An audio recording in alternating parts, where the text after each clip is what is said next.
Ahí sí. 1 Corintios 12:18. Mas ahora Dios ha colocado los miembros, cada uno de ellos, en el cuerpo como Él quiso.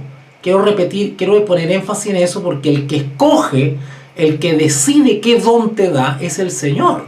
Ahora, ¿qué criterio usa? Bueno, como dije recién a Leslie, la circunstancia, las necesidades del momento, ¿verdad?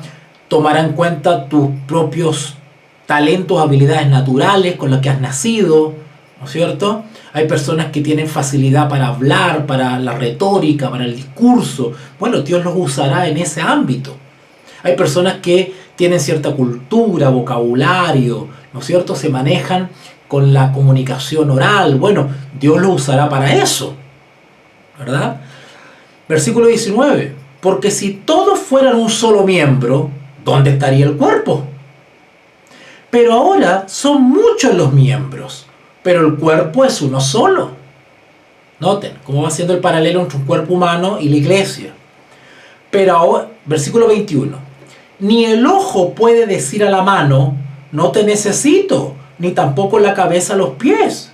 No tengo necesidad de vosotros. El que tiene un don no menosprecia a otro que tiene otro don distinto, porque lo necesita. Esto es un ensamblaje. Versículo 22. Antes bien, los miembros del cuerpo que parecen más débiles, ¿verdad? O son menos vistosos, son los más necesarios. Imagínense ustedes una congregación. ¿Qué haría sin sus diaconisas? Usted dirá, bueno, pero es algo tan sencillo, pero es que en la iglesia te necesitan personas con esa disposición a servir. ¿Qué haríamos sin esas personas que se dedican a visitar a los enfermos? ¿O qué serían de los cultos y las reuniones si no hubiesen dones lindos como el canto, la música? Dice el versículo 22, antes bien, los miembros del cuerpo que parecen más débiles son los más necesarios. Y aquellos del cuerpo que nos parecen menos dignos, a estos vestimos más dignamente. Y los que en nosotros son menos decorosos, se tratan con más decoro. Eso de decoro dice relación con lo que le explicaba recién, que hay partes del cuerpo que son vistosas, como las manos, pero hay otras que están tapaditas. Pablo dice decoro, ¿verdad? Y acá yo quiero señalar algo entre paréntesis, ¿eh? Porque esto tiene que ver con la dignidad del creyente. Por eso que el tema de la reforma, por ejemplo, en el vestuario, si bien es un tema secundario desde el punto de vista del plan de salvación, es un tema que es secundario, incluso terciario. O sea, no es un tema por el cual nosotros tenemos que calentarnos mucho la cabeza. Pero tampoco quiere decir que no es importante. Porque el creyente da testimonio de ser un discípulo de Jesús. Y por ende, somos representantes del Maestro.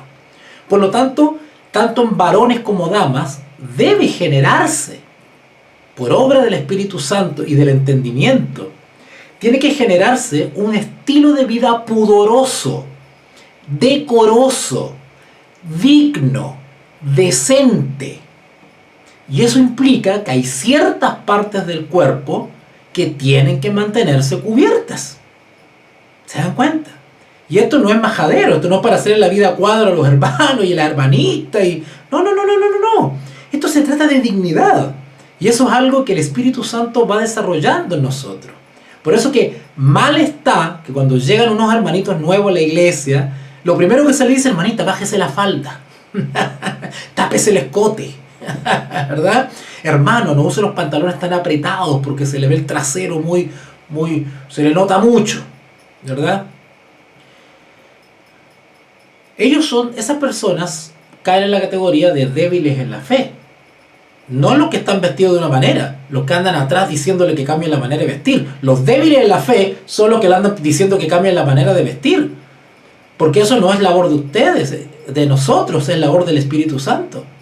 Nuestra labor es enseñar los principios de la Escritura, y es el Espíritu Santo quien va haciendo entender poco a poco,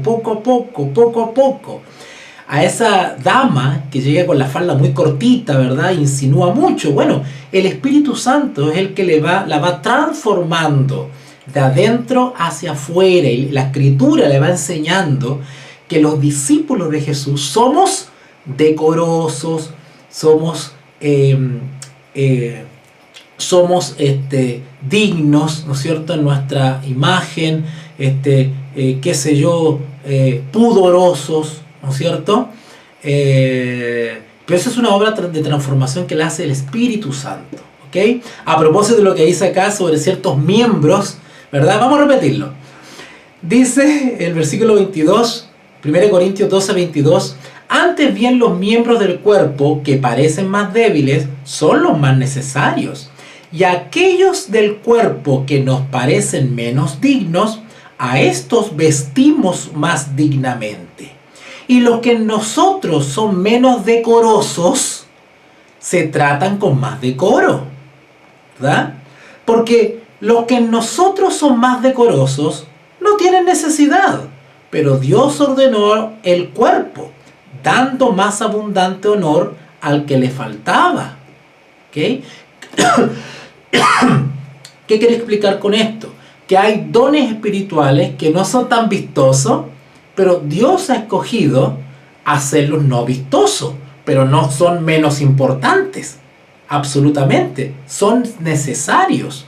Pero así como en el cuerpo hay partes que son decorosas y hay que cubrir, y hay otras que están expuestas, como la cara, las manos, bueno, en el caso de los dones también, ¿verdad? Pero eso no quiere decir que menospreciamos a uno, menospreciamos a otro, ¿ok? Versículo 24. Porque los que en nosotros son más decorosos no tienen necesidad, pero Dios ordenó el cuerpo, dando más abundante honor al que le faltaba, para que no haya desaveniencia en el cuerpo, sino que los miembros todos se preocupen los unos por los otros. ¿Se dan cuenta? Tenemos que ayudar a la persona que es indecorosa. Tenemos que ayudarla. Pero ¿qué nos tiene que mover? El amor sincero. De manera, versículo 26, que si un miembro padece, eso de padece dice relación con sufrimiento. Todos los miembros se duelen con él, hay una empatía. Y si un miembro recibe honra, todos los miembros con él se gozan. No hay envidia. No podemos envidiar los dones de otro. Tenemos que cumplir humildemente y fielmente el don o las habilidades que Dios nos ha dado, por menos vistosas que sean, o como dice Pablo, decorosas o débiles. Versículo 27. Vosotros pues sois el cuerpo de Cristo. Ahora habla clarito Pablo, Vosotros sois el cuerpo de Cristo y miembros, cada uno en particular. Y a unos puso Dios en la iglesia, pongan atención con esto, y a unos puso Dios en la iglesia, primeramente apóstoles.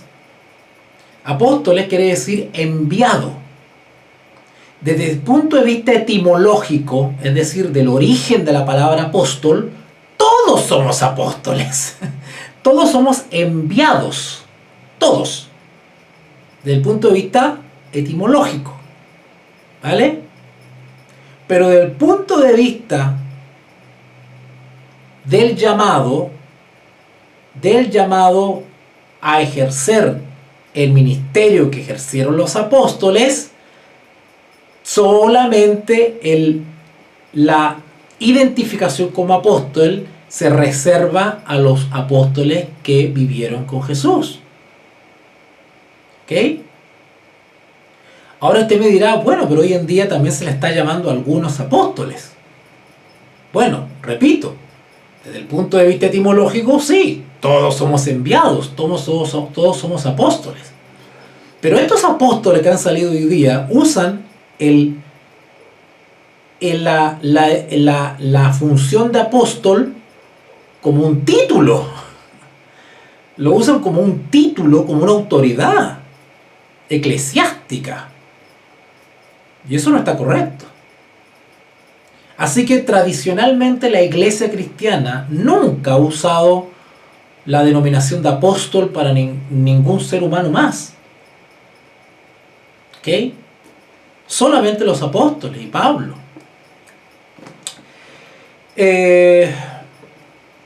Versículo 28. Y a uno puso Dios en la iglesia, primeramente apóstoles, luego profetas, que son los que hablan de parte de Dios, no necesariamente para anunciar hechos futuros, sino aquel que habla inspirado por Dios. Ese es un profeta, ¿vale? Por ejemplo, si a, no sé, Ángel lo invitan a dar una predicación a una congregación, bueno, él se consagra, ¿no es cierto?, se presenta ante la asamblea con fe, con cariño, con consideración a los oyentes. Bueno, Dios lo usa por el Espíritu Santo. Él sería un profeta porque habla de parte de Dios. ¿Okay? Profeta. Lo tercero, maestros, que es el caso mío. Luego los que hacen milagros, ya lo explicamos eso ayer. Después los que sanan, también lo explicamos. Los que ayunan, los que administran, los que tienen don de lenguas. Pregunta, versículo 29. ¿Son todos apóstoles? ¿Son todos profetas? ¿Todos son maestros? ¿Hacen todos milagros? ¿Tienen todos don de sanidad? ¿Hablan todos en lengua? ¿Interpretan todos? Procurad pues los dones mejores, mas yo os muestro un camino aún más excelente. Yo quiero decir algo acá. Nosotros comenzamos el capítulo 2 explicando que hay diversidad de dones. Primero, ¿una persona puede tener más de un don? Sí, puede tener más de un don. ¿Pero puede tener todos los dones? No. La Escritura lo acababa de leer. ¿Son todos apóstoles? ¿Todos hacen milagros? ¿Todos hablan en lengua? No. Porque el don es dado para servir de acuerdo a la circunstancia requerida, porque el objeto del don es hacer más eficaz la predicación del Evangelio. ¿Para qué quiero yo el don de lengua si hablamos todos español acá? ¿Se dan cuenta? Los dones son dados primero como una habilidad sobrenatural dada por Dios para transmitir el Evangelio y según la circunstancia. Para eso es el don. ¿Vale? ¿De dónde ha salido la idea entonces de que todos tenemos que hablar en lenguas? De que una señal de que has sido bautizado en el Espíritu Santo es que tienes que hablar en lengua. Y hay personas que se angustian porque no hablan en lengua. Entonces piensan que el Espíritu Santo no está sobre ellas. Piensan que el Espíritu Santo no rige su vida porque no ha hablado en lengua. ¿Por qué? Porque se ha creado la falsa idea antibíblica de que la señal de que el Espíritu Santo está sobre ti es que tienes que hablar en lengua. Por lo tanto, el que no habla en lengua no ha sido bautizado en el Espíritu. ¿Han escuchado ustedes esa creencia? Bueno, eso no es bíblico. Está tomado de la Biblia, pero está mal explicado, está mal enseñado. Bueno, todo eso lo voy a tocar cuando hable sobre el don de lengua, en el capítulo 14, porque no solamente vamos a ver el capítulo 14, y yo creo que este capítulo 14 lo voy a explicar como en 3 clases, porque son 40 versículos. Y para poder complementar el capítulo 14 voy a tener que ir a otros textos, sobre todo de Hechos de los Apóstoles, donde habla de las lenguas también. Porque uno de los capítulos más tremendos, donde la Biblia habla sobre la manifestación del don de lengua, justamente en Hechos de los Apóstoles. Pero hay que estudiar en qué circunstancias se dio. que justificaban el don de lengua. Vuelvo a repetir, los dones son dados por Dios para la predicación del Evangelio y según las circunstancias. El objetivo, el propósito del don no es lucirme, sino que es hacer más eficaz la transmisión del Evangelio según las circunstancias. Por ejemplo, el Espíritu Santo, ¿sabían ustedes que dotaba a los mártires de una condición especial que minimizaba el sufrimiento cuando se estaban quemando? ¿Sabían ustedes eso? Que por misericordia el Espíritu Santo aminoraba, minimizaba el dolor de sus hijos cuando estaban siendo carbonizados. Y era tanto el milagro que los mártires, mientras estaban quemando, cantaban. El Señor da los dones y las habilidades según las circunstancias. Y es un acto de misericordia. El don espiritual es una expresión de amor. Es poder de Dios actuando en quien posee ese don. ¿Vale? Por eso que el Señor, a través del apóstol Pablo, nos aconseja: probad los espíritus si son de Dios o no, porque el diablo también falsifica los dones espirituales. ¿No recuerdan ese texto que dice que el diablo ha descendido con gran poder y señales y prodigios mentirosos para que crean la mentira? Dice, aún los escogidos. ¿Ok? Bueno, sigamos avanzando. 1 Corintios 12, versículo... terminamos el capítulo 12, ¿ya? Y avanzamos con el capítulo 13 entonces. Ahora, Pablo en el versículo 31 dice lo siguiente. 1 Corintios 12, 31 dice: procurad pues los dones mejores.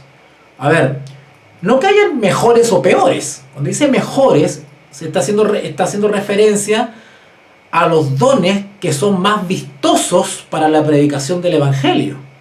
¿Vale? O sea, procurad, dice él. ¿Ah? Procurad. Procurad quiere decir simplemente que pongamos empeño en oración, en peticiones al Señor que nos dé la oportunidad de ejercer esos ministerios. ¿Verdad? A ver si el Señor, por su misericordia, nos lo concede. ¿Ah? En ese sentido, los dones mejores, dice. Mas yo, noten ahora lo que viene, porque esta es la entradita para el capítulo 13.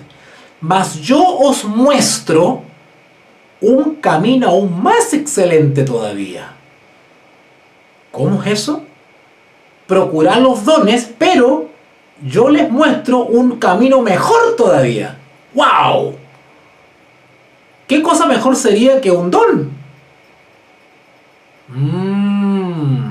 Porque no sirve de nada tener el don de la enseñanza, por ejemplo, y no tengo amor.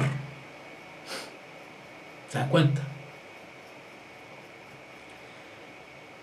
Porque dice Pablo, versículo 1, 13:1: si yo hablase lenguas humanas, cuando dice lenguas humanas, está hablando de idiomas. Lenguas humanas son los idiomas. Inglés, chino, indio, qué sé yo. Eso es idioma. Si yo hablase lenguas humanas o angélicas, bueno, nadie sabe qué idioma tienen los ángeles. Sería una discusión inútil poder hacer. Pero se menciona esto como diciendo, el hablar de los ángeles obviamente es superior al nuestro, ¿verdad? ¿Verdad? Bueno, si yo hablase lenguas humanas y angélicas y no tengo amor, ¿qué saco yo con hablar en lenguas, usando el don de lenguas, Y aún así, aunque hablase lenguas angélicas, dice Pablo,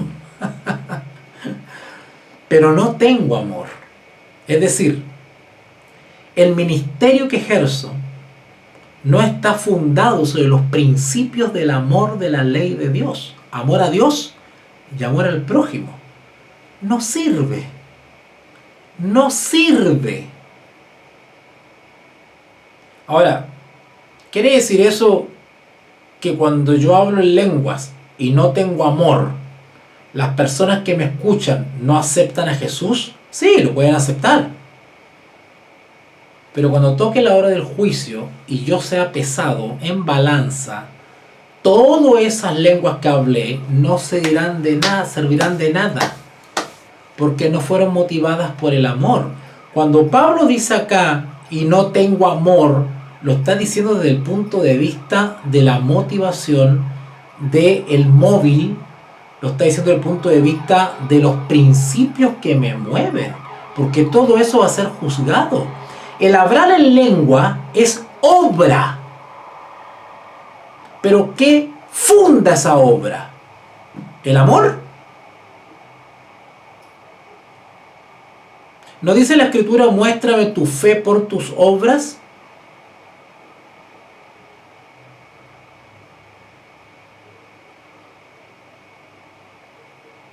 Ambas se complementan.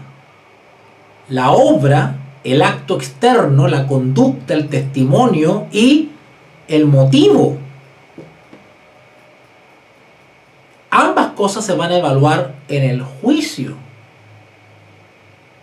Por lo tanto, no saco nada con ejercer mi don, en este caso, por ejemplo, el de la enseñanza, pero ¿qué me motiva? Si hay una dicotomía entre ambas dimensiones, cuando llegue la hora del juicio y sea hallado falto, le voy a decir al Señor: Señor, en tu nombre ejercí el don de la enseñanza. ¿Y qué me va a decir el Señor? Apartado de mí, hacedor de maldad. Toda esa obra justa queda en nada, porque no fue motivada por el amor. El Señor escudriña los corazones. La obra externa debe tener su correspondencia interna, si no, no sirve. Eso es lo que está enseñando en el capítulo 13. Si yo hablase lenguas humanas y angélicas y no tengo amor, vengo a ser como metal que resuena o címbalo que retiñe. Y si tuviese profecía, el don de profecía, y entendiese todos los misterios, la ciencia, la sabiduría, y si tuviese toda la fe, de tal manera que trasladase los montes y no tengo amor, nada soy. Y se repartiese, a ver, cuando dice acá toda la fe, porque yo le estoy leyendo la mente a algunos que están acá, alguno me dirá, pero ¿cómo nada soy si está actuando con fe? ¿Verdad? Porque dice, y si tuviese toda la fe, ¿cómo? Si es por fe, no somos justificados por la fe. Pero cuando esa fe no tiene amor, no es fe. Es fe para mí, pero Dios no la reconoce como fe. Es presunción de fe. Es una fe engañosa. Por eso dice acá, y si tuviese toda la fe, claro, yo creo que tengo la fe, pero Dios cuando pesa esa fe se da cuenta que no es fe. Que es una presunción de fe. Ahí estoy en un engaño. Versículo 3. Y se repartiese todos mis bienes para dar de comer a los pobres, y si entregase mi cuerpo como mártir para ser quemado, y no tengo amor, de nada me sirve.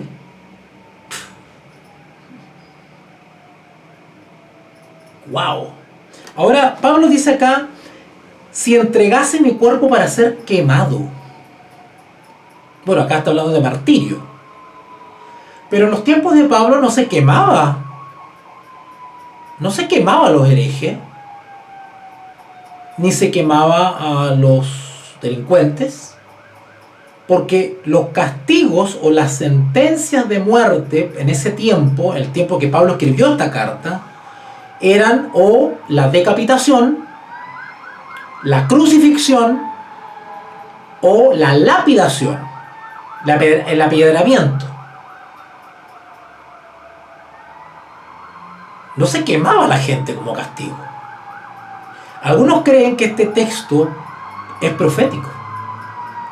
Que Pablo, cuando dice acá, y si entregase mi cuerpo para ser quemado, Pablo estaba profetizando lo que le iba a pasar a la iglesia durante las persecuciones de Nerón,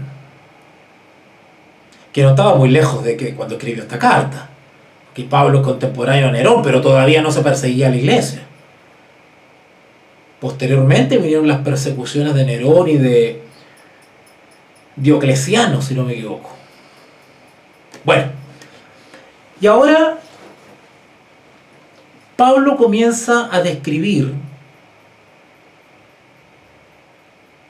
cuál es la verdadera manifestación del amor. Cuando tú ejerces el don que Dios te dio, experimentando lo que vamos a leer ahora, es verdadero amor. Cuando ejercemos, vuelvo a repetir, cuando ejercemos un don que Dios nos ha dado a través de un ministerio y operando eficazmente ese don, y vivimos lo que vamos a leer ahora, ese ministerio es verdadero, es genuino, porque obra por amor, porque por amor está dispuesto, igual que Jesús, por amor Jesús estuvo dispuesto a entregar su propia vida. El verdadero Hijo de Dios ejerce su don y su ministerio a costa de su propia vida y a costa de momentos difíciles. Versículo 4, 1 Corintios 13:4. El amor es sufrido, es benigno. El amor no tiene envidia. El amor no es jactancioso, no se envanece, no hace nada indebido, no busca lo suyo, no se irrita, no guarda rencor, no se goza de la injusticia, mas se goza de la verdad.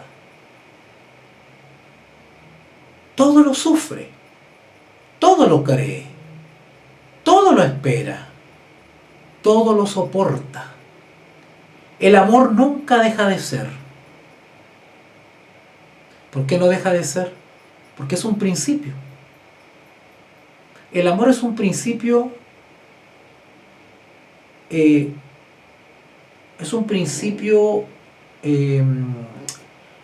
¿cómo lo decían los filósofos? Es un principio,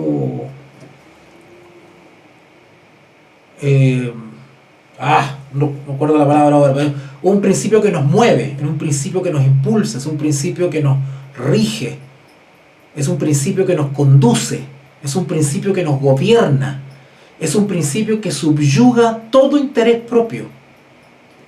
Por eso que el amor nunca deja de ser. El amor se mantiene, el principio del amor es un principio rector. Ahí está, ahí encontré la palabra. El amor es un principio rector. Todo lo que pensamos, todo lo que hacemos, todo lo que obramos, todo lo que decimos, todo lo que sentimos, todo está regido por ese principio rector. Es una columna vertebral moral. El amor no muta. Ya sea que llueva, tiemble, truene, suframos, nos torturen, nos presionen, nos amenacen, el amor se mantiene incólume, invariable, porque es un principio rector, no cambia. La conducta del creyente es la misma. Por eso que no se irrita, no pierde el control, no tiene envidia, no se pasa, no manifiesta las características de la cizaña, de la carne. El amor se mantiene siempre revelando el carácter de Jesús, pase lo que pase. Jesús era guiado por el amor. El amor era un principio rector que guiaba a Jesús. El Señor Jesús fue abofetado, humillado, escupido, y sin embargo se mantuvo siempre en una sola línea, siempre manifestando misericordia, amor, perseverancia, paciencia, una paciencia que no entendemos. Guarda tu espada, le dice a Pedro. ¿No crees acaso que si yo quisiese haría llamar a 12 legiones de ángeles? ¿No crees que yo tengo el poder de hacer eso? Pero no hago uso de eso, porque quiero darte ejemplo, Pedro, de cómo debes comportarte como un cordero, como un cordero. Ese es el carácter de los hijos de Dios, el de un cordero. No buscando tu propia justicia, no buscando tu propia venganza, sino que someteos todo a la voluntad del Señor. He aquí yo soy el vengador, dice el Señor. Él nos hará justicia y esperaremos en Él. Ahí está la gloria de Dios, esperar en la justicia de Cristo, en la justicia de Dios. Recuerden lo que estudiaron Romanos capítulo 2, porque la ira de Dios se revela desde el cielo contra todo aquel que se opone a la justicia con injusticia. ¿Vale? Por eso que en versículo 7 dice acá, 1 Corintios 13:7, que el amor todo lo sufre, todo lo cree, todo lo espera, todo lo soporta. El amor nunca deja de ser. Pero las profecías, desde el punto de vista del don espiritual, se acabarán. Y cesarán las lenguas, el don de lenguas. ¿O ustedes creen que en el reino de los cielos vamos a estar hablando en lengua? Ahí no hay necesidad de hablar en lengua, porque el don de lengua y todos los dones han sido dados en esta tierra, para la difusión del Evangelio. Algunos me están diciendo que se me fue la señal, pero yo estoy en directo en estos momentos. No tengo problemas de señal en estos momentos. Estoy bien. Estoy transmitiendo por Facebook y por YouTube. Tiene que haber habido una caída, sí, porque bajó el número de espectadores, pero la señal no se ha cortado. Está acá, está dando vuelta. ¿Vale? De todas maneras, esta transmisión se está grabando, por si quieren verla otra vez. ¿Vale? Continuemos porque si no se me va el tiempo. Dice el versículo 9. Y esto es muy bonito, pongan atención, ya estamos terminando. Pongan atención a esto, porque son versículos súper conocidos, pero quizás no le damos el sentido realmente espiritual que esto tiene. Dice 1 Corintios 13, 9. Porque en parte conocemos y en parte profetizamos. ¿Vale? Voy a explicar esto. ¿Por qué Pablo dice que en parte, y él se incluye, en parte conocemos? Bueno, porque humanamente tenemos cierta limitación, no podemos conocer todos los misterios de Dios. Nosotros predicamos y hablamos lo que no ha sido revelado humanamente hablando. Nosotros predicamos la palabra de Dios porque ha sido transmitida por seres humanos inspirados. ¿Ok? Así que en parte conocemos. Algún día, en el reino de los cielos, tendremos acceso a todos los misterios de Dios. Y podemos conocer las cosas no plenamente como Dios las conoce, pero sí con una amplitud y profundidad que ahora no tenemos. Así que en esta tierra, como seres finitos y limitados, en parte conocemos. Y en parte profetizamos. Hay muchas cosas que nosotros hablamos de los misterios de Dios y de las cosas de Dios, de las cuales las aceptamos por la fe. Mas cuando venga lo perfecto, es decir, la glorificación en el reino de los cielos, entonces lo que es en parte se acabará. Claro, cuando yo era niño, y ahora explica lo mismo pero dando un ejemplo, ¿verdad? Cuando yo era niño, hablaba como niño. Claro. Pensaba como niño, con todas las limitaciones, ¿verdad? Y las abstracciones básicas y sencillas que tuvimos cuando éramos niños. Veíamos las cosas de otra manera. Juzgaba como niño. Mas cuando ya fui hombre, dejé lo que era de niño. Claro, ya con la madurez, el criterio, el sentido común, el juicio, ¿verdad? El entendimiento de la realidad cambia. Ahora vemos por espejo, oscuramente. Mas entonces veremos cara a cara. Ahora conozco en parte, pero entonces conoceré como fui conocido. ¡Wow! ¿Saben ustedes por qué dice acá Pablo, ahora vemos por espejo, oscuramente? ¿Saben ustedes por qué dice eso?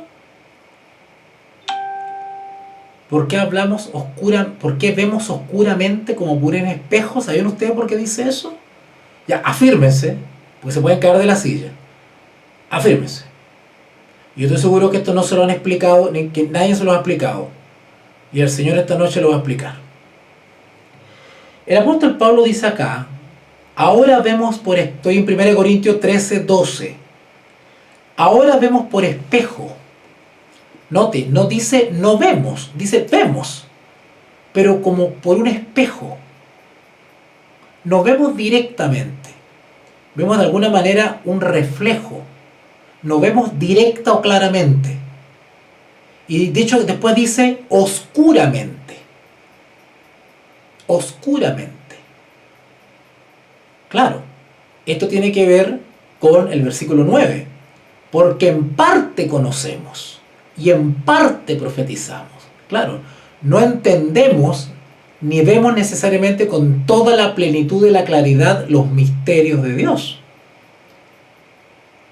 incluidos al Señor Jesús. ¿O hay alguien acá que ha visto al Señor Jesús en persona, cara a cara, y conoce su rostro? ¿Hay alguien acá que conoce al Señor Jesús físicamente? No. En cierto sentido lo vemos como por un espejo, oscuramente. No tenemos idea de cómo Él es físicamente como persona, cómo fue. No lo sabemos. Pero sí lo conocemos a través de su obra, de su carácter, de sus actos, de su testimonio, de su amor, de su misericordia, de su providencia, por su Espíritu Santo le conocemos en persona. Pero no en persona cara a cara. Sin embargo, el versículo 12 dice, mas entonces, es decir, en el reino de los cielos, cuando tengamos la oportunidad de conocer al Señor Jesús en persona y podamos estrechar sus manos y abrazarlo, veremos cara a cara, dice él. Cara a cara. Muchos nos reencontraremos cara a cara. Algunos con sus familiares creyentes fallecidos, nos reencontraremos otra vez. Otros conoceremos a los grandes héroes de la fe, los conoceremos en persona. Otros conoceremos al Señor Jesús en persona y podremos caminar con Él y conversar con Él y preguntarle claramente que nos explique tantas cosas. Y que nos cuente muchas más historias de las que están en el Evangelio. Ahora conozco en parte, pero entonces conoceré como fui conocido. ¿Qué quiere decir eso? Que entonces conoceré como fui conocido. ¿Qué quiere decir esto? Entonces, en el reino de los cielos, conoceré como fui conocido. Bueno, ¿quién me conoció? Jesús. Dios. Dios me conoció. A ver, esto es muy lindo, ¿eh? Vamos a cerrar con esto. Busquen por favor Gálatas, y esto es una sorpresa para aquellos que van a hacer Gálatas conmigo, porque es que la justificación por la fe y los misterios de Dios están repartidos en toda la Escritura. Fíjese lo que dice Pablo a propósito de eso de que conoceré como fui conocido. ¿Cómo es eso? ¿Cómo fue conocido Pablo en esta tierra? Que conocen parte, pero en aquel entonces conoceré como fui conocido. Gálatas capítulo 1. Espero que la señal se esté restableciendo, porque hay algunos que me están diciendo que está con problemas, pero aquí yo tengo todo bien. Gálatas capítulo 1, versículo 11. Gálatas capítulo 1, versículo 11. Saludo a mi pastor Richard que está por ahí, parece. Gálatas capítulo 1, versículo 11. Por favor pongan atención porque se van a caer de la silla. Mas os hago saber, hermanos, que el evangelio anunciado por mí no es según hombre. Pues yo ni lo recibí ni lo aprendí de hombre, sino por revelación de Jesucristo. Fue el mismo Cristo que le enseñó lo reeducó a Pablo. Pero sigamos. Versículo 13, Gálatas 1:13. Porque ya habéis, noten, entonces conoceré como fui conocido, dice Corintio. Versículo 13, Gálatas 1:13. Porque ya habéis oído acerca de mi conducta en otro tiempo, en el judaísmo, que perseguía sobremanera la iglesia de Dios y la asolaba, y en el judaísmo aventajaba a muchos de mis contemporáneos en mi nación, siendo mucho más celoso de las tradiciones de mis padres. Pero, acá está, pero cuando agradó a Dios, que me apartó desde el vientre de mi madre, y me llamó por su gracia. ¡Ay! ¿Quién lo conocía a Pablo? ¿Quién lo conocía a Pablo?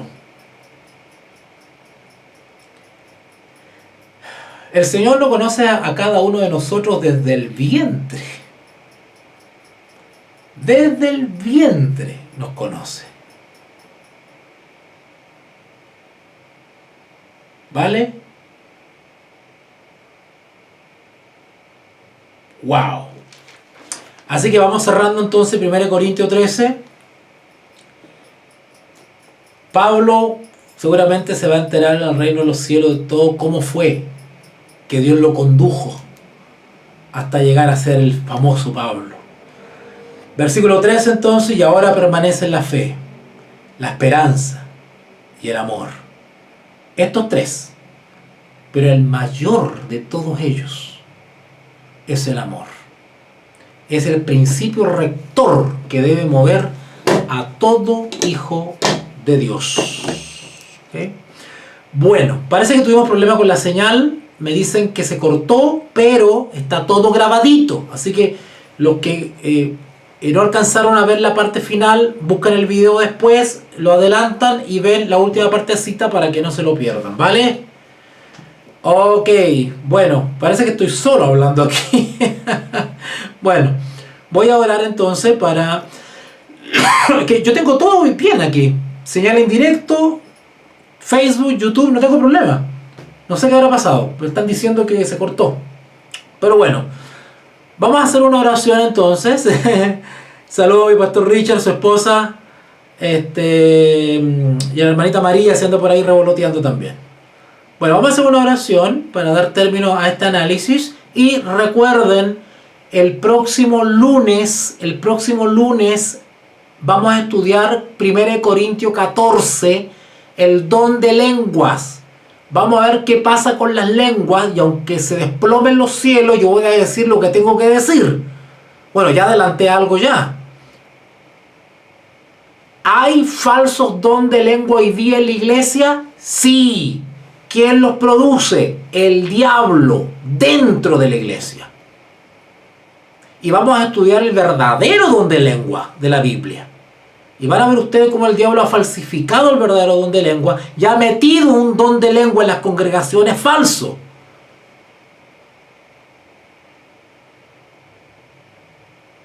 Va a ser un mensaje duro, pero vamos a analizar la escritura. ¿Qué dice Pablo sobre el don de lengua? ¿Vale? Vamos a ver eso. Ok, oremos, chicos. Vamos a orar al Señor. Bendito Dios y Padre, gracias en esta noche maravillosa que me has permitido estar en compañía de mis amigos, mis hermanos, mis alumnos. Gracias, Padre, por todos aquellos que han escuchado esta transmisión y que se han edificado espiritualmente sin duda de ella. Padre, gracias por esta instancia, gracias por los recursos, gracias por los medios, gracias por la oportunidad de poder ejercer este don hermoso que es el de la enseñanza. Todo esto, Señor, es hecho para tu gloria, es hecho con gratitud y es hecho, Señor, por consideración y amor a los oyentes. Ayúdame, Señor, a poder ejercer fielmente este ministerio y que muchos se puedan ver bendecidos y edificados con él. Gracias, Señor, por este momento y permite que en unos días más podamos volver a reunirnos para disfrutar con gozo de la palabra de Dios. Te lo pedimos no porque haya méritos en nosotros, sino solamente por los méritos de Jesús, nuestro Señor y Salvador. Amén y amén.